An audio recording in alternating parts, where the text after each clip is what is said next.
একটা প্রজেক্ট রয়েছে, প্রজেক্টটা আমরা একটু রান করে দেখি মূলত এটা কি আছে প্রজেক্টটাতে। তো সেটার জন্য আমরা ভিজুয়াল কোডটা নিব। ভিজুয়াল কোডে যাই আমার প্রজেক্টটাকে যদি আমি একটু ওপেন করে নেই, ফাইল, দেন হচ্ছে ওপেন ফোল্ডার, সিলেক্ট মাই ফোল্ডার,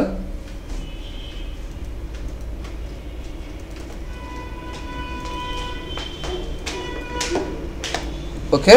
তো এখানে সিম্পলি এই যে কোডগুলো রয়েছে এই কোডগুলো আমি কেটে দেই, এগুলো কেটে দিচ্ছি।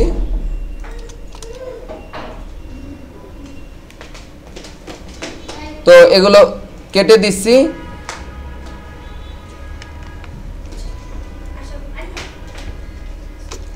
আচ্ছা, এখানে সিম্পলি আমি কি করেছি দেখো, আমি আউটপুটটা দেখাইলে তোমরা বুঝতে পারবা যে এটা কি করা হয়েছে, এবং এখানে সম্ভবত এটা লাইভ সার্ভারটা নাই, ঠিক না?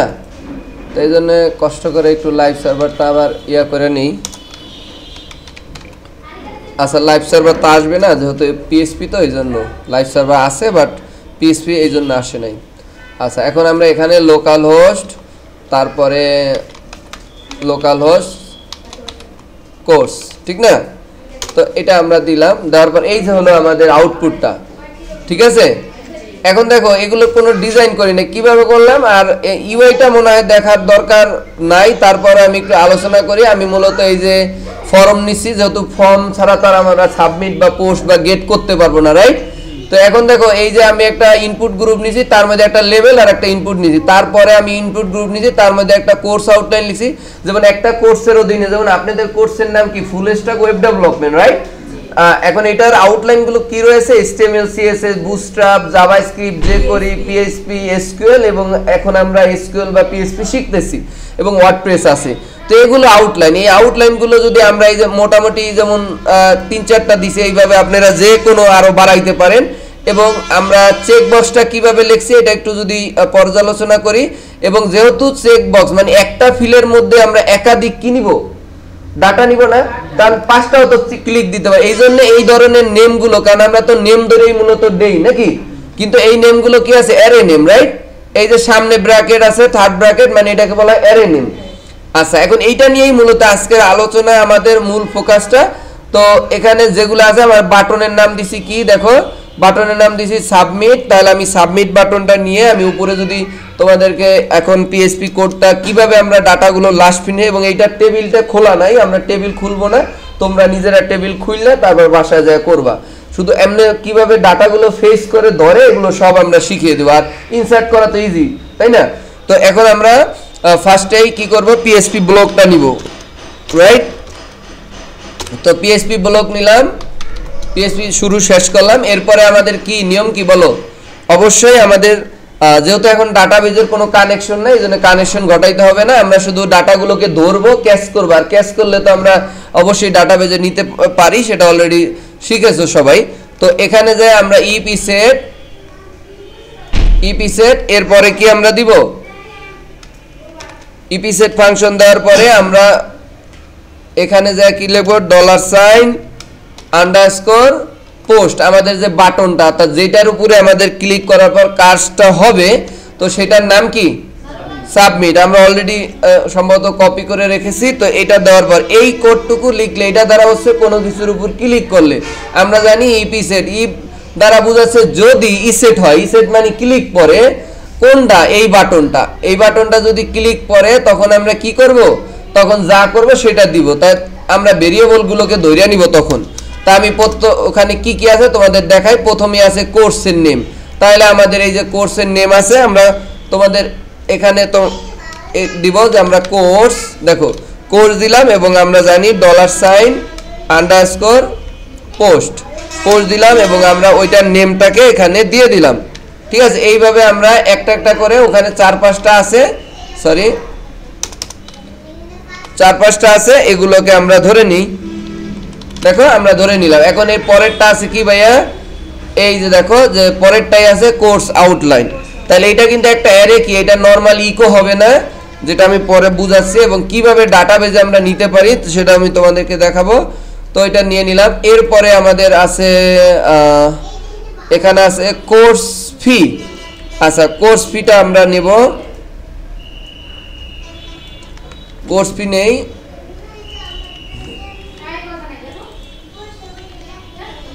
তারপরে ভাইয়া আমাদের রয়েছে হচ্ছে এখানে দেই নেই না, এখানে দিব হচ্ছে কোর্স টাইপ। কোর্স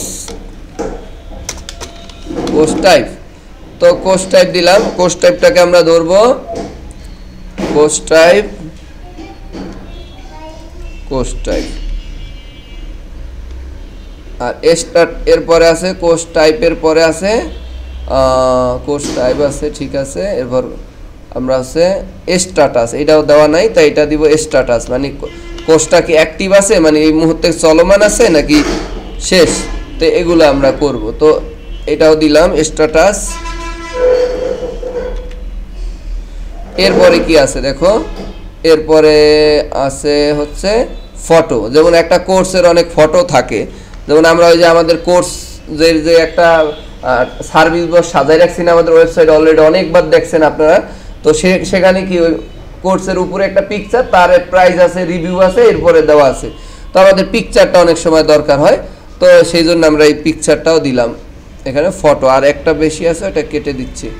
তো এখন সর্বপ্রথম আমরা কাজ করব হলো এইটা নিয়ে। আর এইটা তো সিম্পল, খালি কোর্সটা টাইপ করবেন, ওটা ডাটাবেজে নিয়ে যাবেন। কিন্তু সমস্যা হয়েছে এইটা নিয়ে। তো এটা হলো একটা অ্যারে ডাটা, যেহেতু এখানে অনেকগুলো। তো এটা আমি কিভাবে করব আপনাদেরকে যদি একটু দেখাই, যে সাধারণত এই অ্যারে ডাটাগুলো কিভাবে আসে। এই জন্য আমার $সাইন না, প্রিন্টার। আমরা জানি অ্যারেটারে কি করতে হয়, প্রিন্টার করে দেখতে হয় নাকি, এটা তো অলরেডি শিখে গেছেন। তাহলে আমাদের কোর্স আউটলাইন, $সাইন কোর্স আউটলাইন, এই যে কোর্স আউটলাইন দিলাম, কোর্স আউটলাইন এটা দিলাম। দেওয়ার পরে আমি যদি এটাকে এখন করি, প্রিন্ট করি, দেখবেন যে আপনারা জিনিসটা সহজে বুঝতে পারবেন। ধরেন আমি এটা দিলাম, এখন আমি এখানে কোর্সের নাম যে কোনো একটা দিলাম, ধরেন কম্পিউটার অফিস।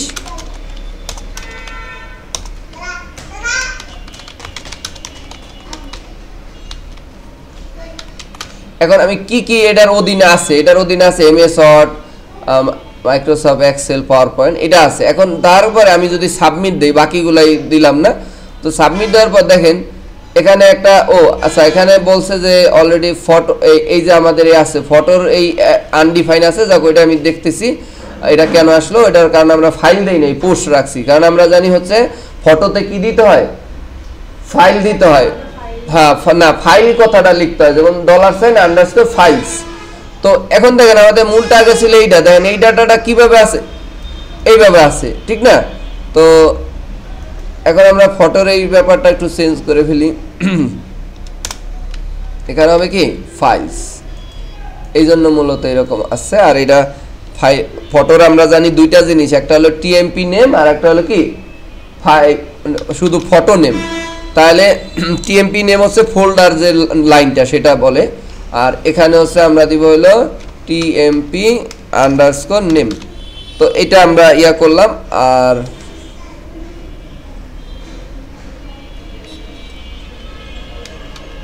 আচ্ছা, এটা গেলে এখন দেখেন আমি যদি এখানে একটা জিনিস করি, আউটপুটটা আবার দেখাই, দেখেন সুন্দরভাবে কি একটা অ্যারে আকার আসছে না, ডাটাটা কোনটার ডাটা আছে। কিন্তু আমি যদি নর্মালি এই জিনিসটাকে কোর্সটাকে একটু ইকো করি, কোর্সটার ইকো করলেই আমরা পারবো, কিন্তু এইটার ইকো করা যাবে না, কারণ এটা একটা অ্যারে। তাই আমি কোর্সটারে ইকো করলাম। তা দেখেন কোর্সটা কিভাবে আসছে, এই দেখেন কোর্সটা আইছে কি, এই যে অফিস অ্যাপ্লিকেশন আছে, আর এটা আছে একটা অ্যারে হিসাবে। এটার মধ্যে তো অনেকগুলো আছে, 0 1 তারপর 2 পর্যন্ত, মোট 3টা ডাটা আছে, ঠিক না। এখন এইভাবে কি কোনোদিনও ডাটা এসকিউএলে নেওয়া সম্ভব? টেবিলের মধ্যে যাইবে না, আর এইভাবে যায় না, কারণ টেবিলের মধ্যে নিতে হয় হলো টেক্সট আকারে, ঠিক আছে। তো এইটাকে আমরা মূলত কিভাবে এখন ভেঙে এরকম বা টেক্সট আকারে বা কমা দিয়া এরকম করা যায়, সেটা আমরা করব। তো সেটা করার জন্যই মূলত আমাদের এখানে সর্বপ্রথম এই কাজটা করতে হবে। দেখেন প্রথমে লিখবেন, আমরা আগে জানবো যে অ্যারে ভাঙতে হলে কি করতে হয়। অ্যারে তৈরি করতে হলে হলো এক্সপ্লোর করতে হয়, ঠিক আছে। আর অ্যারে ভাঙতে হলে ইমপ্লোড করতে হয়। কি করতে হয়? ইমপ্লোড। তাই ইমপ্লোডটা আমরা করি, তাই এনে লেখেন আবার এই জায়গায় আইসা কোর্স ওইটাকে আবার রিঅ্যাসাইন করেন, তাহলে ওই আগের ভেরিয়েবলের জায়গায় এই জায়গায় হয়ে যাবে। তা আমরা কি করব, এটার মধ্যে যাইয়া ইমপ্লয়েড দিব। কি দিব? ইমপ্লয়েড। ইমপ্লয়েড দেওয়ার পরে এখানে দুইটা প্যারামিটার আমি কি দিয়ে ভাঙবো, আমি হচ্ছে কমা দিয়ে ভাঙবো, মানে প্রত্যেকটা পার্টে কমা হয়ে যাবে। এরপরে আমি কারে ভাঙবো, ওই কোর্স আউটলাইন, এই যে উপরের যে কোর্স আউটলাইন আছে এটা ভাঙবো। এবং এই ভাঙ্গা সেটা থাকবে কোথায়, আবার নতুন করে কোর্স আউটলাইনের মধ্যে জমা হবে। এখন যদি আমি এই কোর্স আউটলাইনটারে এখানে যদি ইকো করি, এখন ইকো করা যাবে, কারণ এখন তো ভাঙ্গা ফেলছি আর এটারে, ঠিক আছে। এখন প্রিন্টার করা যাবে না, এটা কিন্তু আবার মাথায় রাখতে হবে। তো আমি যদি এখন কোর্স আউটলাইনটাকে দেই, ঠিক আছে, তাহলে দেখা যাবে যে এটা সুন্দর করে আমি যদি এনে সাবমিট দেই, তাহলে দেখেন ওই যে আসছে মাইক্রোসফট ওয়ার্ড কমা, এখন কি আর আগের মতো আসছে? আসে নাই। তাহলে সুন্দরভাবে এই ডাটাটা কিন্তু এখন ডাটাবেজে নিয়ে নেওয়া যাবে। এরপর বলতে পারেন যে ভাইয়া যদি নেই তাহলে ডাটাবেজের থেকে এবার আইনা যদি এই জিনিসগুলোকে লিস্ট আকারে, তখন তো লিস্ট করা যাবে না, তখন আবার এটারে কি করতে হবে, এক্সপ্লোড করতে হবে, ঠিক আছে। এক্সপ্লোড করে আবার যদি আগের জায়গায় নেই, দেখেন আবার যদি আগের জায়গায় নেই তাহলে দিব হলো এক্সপ্লয়েড। এটা এক্সপ্লয়েড দেওয়ার পরে যদি আমি আবার যদি এখানে যাইয়া আমি কি দিয়া ভাঙবো, কমা দিয়া, যেহেতু প্রত্যেকটা কমার থেকে আলাদা করব, তারপরে কোনটাকে করব, ওই কোর্স আউটলাইনটা করব, উপরে যে কোর্স আউটলাইনটা আছে, তো কোর্স আউটলাইন দিলাম, দ্যাটস ইট। এখন আবার যদি প্রিন্টার করি, যেহেতু এখন আবার অ্যারে হয়ে গেছে গা, তা আমি প্রিন্টার যদি করতে চাই, প্রিন্টার যদি করি, তাহলে দেখবেন যে সুন্দর করে এখানে আমি যা যদি এটা যেহেতু এক্সপ্লোরটা একটা ভেরিয়েবলের মধ্যে আবার রাখা উচিত ছিল, তাই জন্য আমরা অবশ্যই আবার কি করব, কোর্স আউটলাইন ইকুয়াল এটা দিব। এখন এইটাকে আবার এই যে যেটা রিঅ্যাসাইন করলাম, এটার মধ্যে আমি বসাই দিলে দেখবেন আগের পূর্বের জায়গায় ফিরে গেছে। এখন দেখবেন যে আবার আগের মতো হয়ে গেছে। তো আমি যদি দেই, সাবমিট দেই, দেখেন ওই যে আগের মতো হয়ে গেছে। তাহলে ওইটা হলো ওই যে উপরেরটা, যেটা ওই যে নর্মালি করছি, আবার সেটাকে আবার ভাঙ্গে আবার ওই আগের রূপে ফিরাই নিয়েছি।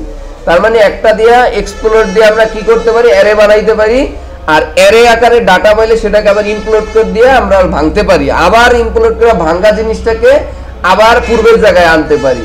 এটা আমাদের একটা সময় লাগবে। তো এই পর্যন্ত আমাদের আজকের ক্লাস, যেহেতু আজান দিয়ে দিয়েছে। আর এই জিনিসটাকে আপনারা সম্ভব হইলে এই ডাটাগুলোকে এই কমা আকারে বানাইয়া এখান থেকে একটা ছবি নিয়ে এটারে ডাটাবেজে নিয়ে খুললে নিয়েবেন পেন ড্রাইভে। ডাটাবেজে কয়টা ফিল্ড থাকবে আমি বলে দিচ্ছি। একটা, প্রথমে আইডি একটা, যেটা ডাটাবেজে অটো তৈরি হবে, আইডি একটা, তা 2টা 3টা 4টা 5টা 6টা 7টা, এই 7টা ডাটা টোটাল। ডেট যদি দিতে চান তাহলে 8টা যায়। 7টা ফিল করে টেবিলটা আনবেন যাতে আমার সময় কম লাগে নেক্সট ক্লাসে। আর নেক্সট ক্লাস কি বার? আজকে হলো ওয়েডনেসডে, থার্সডে, তাহলে আগামীকালকে আবার ক্লাস। আগামীকালকে আমরা এটাকে ইনসার্ট এবং সেই সাথে এই ডাটা, এই যে কমা আকারে যে ডাটাটা যে নিলাম আমি ডাটাবেজে, একটু খেয়াল করেন, কমা আকারে যে ডাটাবেজটা আমি নিলাম, এইটারে কিন্তু আবার আমাদের লিস্ট আকারে দিতে হবে, ঠিক আছে। তো আমি ভিডিওর বাইরে আপনাদেরকে একটু এই জিনিসটা আবার দেখাবো। তো ভিডিও পর্যন্তই।